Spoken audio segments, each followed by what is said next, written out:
2 दिन बाद मीशा की शादी की 16वीं वर्षगांठ आने वाली है। उसके बच्चे उस दिन होने वाली पार्टी की तैयारियों में लगे हुए थे। दूसरी तरफ मीशा अपने कमरे में गुमसुम बैठकर ये सोच रही थी कि 16 वर्षों का सफर तो उसने दूसरों के बारे में सोचते हुए ही बिता दिया। कभी अपने हमसफर के साथ बैठकर सुकून के कुछ पल भी नहीं बिता पाई। जो उम्र बेफिक्री और बेबाकी से खुशियों को महसूस करने की थी, उस नई उम्र में तो वो दोनों पति पत्नी परिवार वालों का मुंह ही देखते रह गए कि कहीं किसी का मुंह ना फूल जाए, सब संतुष्ट रहें। और आज जब वो उम्र के 40वें पायदान के आसपास खड़ी है, तो आज वो उस दर्द को महसूस कर पा रही है जो उसने पीछे खो दिया था। अब परिस्थितियां चाहे जितनी भी अनुकूल क्यों ना हो जाएं, बीता हुआ समय और वो उम्र तो वापस नहीं आ सकती ना। उसको वो दिन याद आया जब वो विदा होकर ससुराल आई थी। तो मन में कितनी उमंगे, कितने अरमान, कितना उल्लास और कितनी खुशियां थी। तरुण को पति के रूप में पाकर बेहद संतुष्ट थी मीशा। आखिर एक समझदार, प्रेम और आदर करने वाला साथी हो तो औरत को और क्या चाहिए होता है। दूसरी तरफ उसकी सास अनीता जी बेहद तेज तर्रार और जिद्दी स्वभाव की महिला थी। परिवार के हर सदस्य पर अपनी मर्जी थोपना और सबको अपने हिसाब से नाच नचाना उनकी आदत में शुमार था। यहाँ तक कि वो अपने पति दीपेश जी को भी कुछ नहीं समझती थी। मीशा को तरुण का व्यवहार देखकर हमेशा यही लगता कि शायद ये अपने पापा को माँ से हमेशा दबा हुआ देखकर खुद भी दबे सहमे से रहते हैं। तरुण अपनी माँ की हर जायज और नाजायज बात पर चुप ही रह जाते थे और उन्हीं को देखकर मीशा को भी सब कुछ चुपचाप सहना पड़ता था, क्योंकि वो अपने सीधे साधे पति को अपनी तरफ से दुख नहीं देना चाहती थी। बस अनीता जी अगर किसी से हारती थी तो वो थी उनकी लाडली बिटिया अलका, क्योंकि वो भी स्वभाव में अपनी माँ की तरह ही तेज थी। बस बाहर रहकर पढ़ाई और नौकरी करने के कारण उसको लोगों के बीच संतुलन बनाना आ गया था।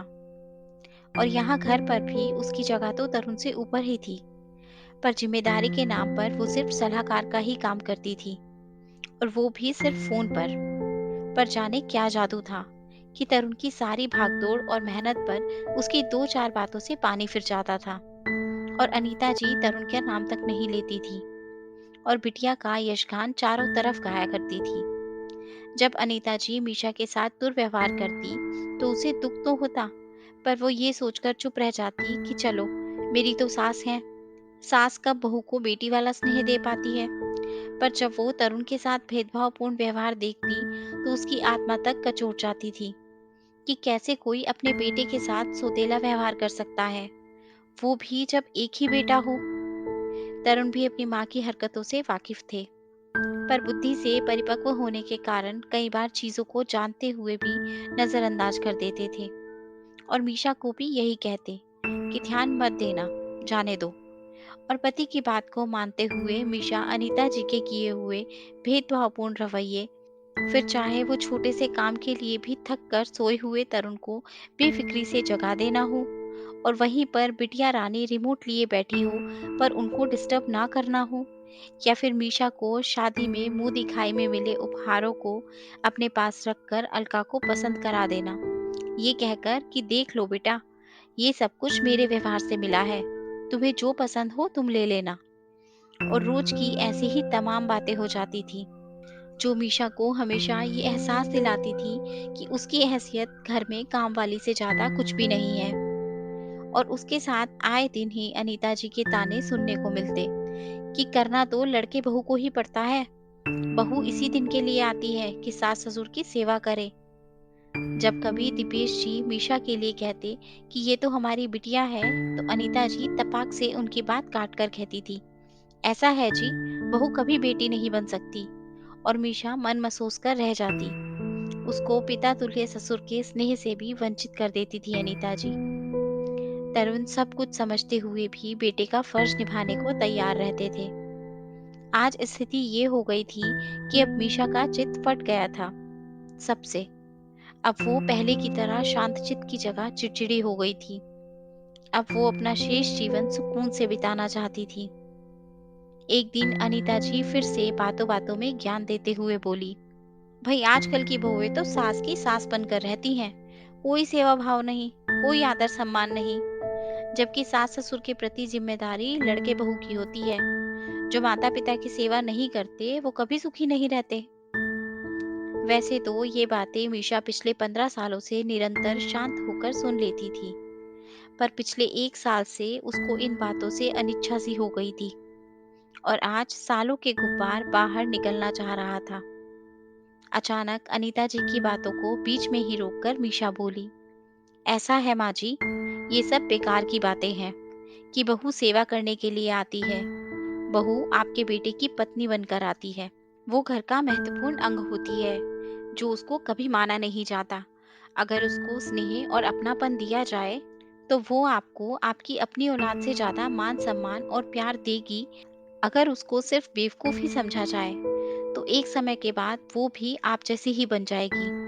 और माफ कीजिएगा माँ जी, आपको ये बात उसी तरह समझनी चाहिए जिस तरह आपने मुझे कई बार समझाने की कोशिश की कि बहू कभी बेटी नहीं बन सकती। आप भी समझ लीजिए कि जन्म आपने अपने बेटे और बेटी को दिया है, रातें जागकर उनके लिए बिताई हैं, कष्ट अपनी औलादों के लिए उठाया है, तो फिर अपेक्षा दूसरे की औलाद से क्यों करती हो? मेरे लिए कौन से कष्ट सहे हैं आपने? मेरी तो बीमारी को भी बहाना ही समझा गया। मेरी वजह से किसी का जीवन प्रभावित नहीं हुआ, फिर सबकी वजह से मैं क्यों अपनी इच्छाओं को मारती गई? और जब काम हो तो फिर हर काम के लिए मैं ही आगे क्यों आऊं? और सीधी सी बात तो ये है कि जब आप तरुण तक के बारे में नहीं सोचती, तो आप बहू की क्या बन पाएंगी? आपके लिए तो बेटी ही सब कुछ है, तो आप आराम से उसी से सारी अपेक्षाएं रखिए और अपना सब कुछ उसी को दे दीजिए।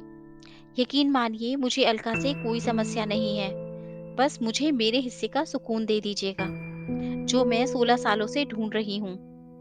बोलते बोलते मीशा की आंखों से आंसू अनवरत बहते जा रहे थे और अनीता जी अपने कर्मों का चलचित्र तटस्थ होकर सुन रही थी। पास खड़े तरुण और दीपेश जी की आंखों की कोरे भी भीग गई थी। आज तरुण को भी एहसास हो गया था कि उसकी वजह से मीशा ने अपनी उम्र का एक स्वर्णिम दौर खो दिया है और आज उसने मन ही मन ठान लिया था कि अब आगे से वो मीशा की इच्छाओं का दमन दूसरों के लिए कभी नहीं करेगा। उसकी पत्नी हर उस खुशी की हकदार है जो आज तक उसने दूसरों के लिए खोई है। दोस्तों, आशा करती हूँ आपको ये कहानी अच्छी लगी होगी और ज़रूर कुछ नया सीखने को मिला होगा। आपका एक लाइक, शेयर और सब्सक्राइब हमें ऐसी ही और वीडियोस बनाने के लिए मोटिवेट करता है। इसलिए अगर अभी तक आपने हमारा चैनल सब्सक्राइब नहीं किया, तो प्लीज़ आप हमारे चैनल को सब्सक्राइब करें। आपसे कल फिर मुलाकात होगी एक नई कहानी के साथ। धन्यवाद।